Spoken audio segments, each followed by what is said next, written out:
আমি যখন বিয়ের পর প্রথম এই বাড়িতে আসি তখন আমার মনে অনেক ভয় ছিল, মানুষটা কেমন হবে, আমার ছোট ছোট ভুলগুলোকে সে মেনে নিবে। কিন্তু আমার স্বামী, যাকে আমি সাহেব বলে ডাকি, তিনি প্রথম দিন থেকেই আমাকে এক অদ্ভুত প্রশান্তি দিয়ে আগলে রেখেছেন।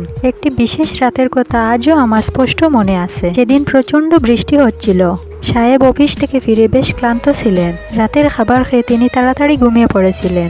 মাঝ রাতে হঠাৎ আমার ঘুম ভেঙে যায়। দেখি বিছানায় সাহেব নেই। আমি কিছুটা ঘাবড়ে গিয়ে পাশের রুমে উকি দিলাম। দেখলাম তিনি জায়নামাজে দাঁড়িয়ে আছেন, তাহাজ্জুদের নামাজ পড়ছেন। আমি দরজার আড়ালে দাঁড়িয়ে তার মোনাজাত শুনছিলাম। তিনি কাঁদছিলেন আর বলছিলেন, হে আল্লাহ, আপনি আমাকে যে জীবন সঙ্গিনী দিয়েছেন তাকে আপনি দুনিয়া ও আখিরাতে সুখী রাখুন। আমার কোনো আচরণে যেন সে কষ্ট না পায়। আমি যদি কোনো ভুল করি তবে আপনি আমাকে সঠিক পথ দেখান, যেন আমি তার প্রতি ইনসাফ করতে পারি। আমার চোখের কোণে পানি চলে এলো।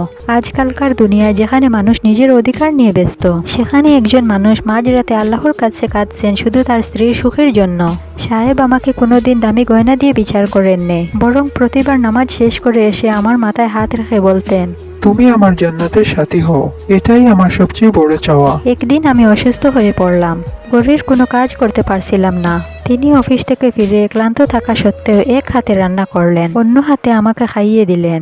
আমি যখন বললাম আপনার অনেক কষ্ট হচ্ছে, তিনি হেসে বললেন, রাসূল সাল্লাল্লাহু আলাইহি সাল্লাম যদি তার স্ত্রীদের ঘরের কাজে সাহায্য করতে পারেন তবে আমি কেন পারবো না? এটা তো কষ্টের নয়, এটা সওয়াবের কাজ। আমি বুঝলাম ভালোবাসা মানে শুধু সুন্দর কথা বলা নয়। ভালোবাসা মানে একে অপরকে আল্লাহর পথে এগিয়ে দেওয়া এবং একে অপরের প্রতি দয়ালু হওয়া। গল্পের মূল শিক্ষা, একজন আদর্শ স্বামী কেবল অন্ন বস্ত্রের যোগান দেন না, বরং স্ত্রীর দিন ও আখিরাতের চিন্তাও করেন।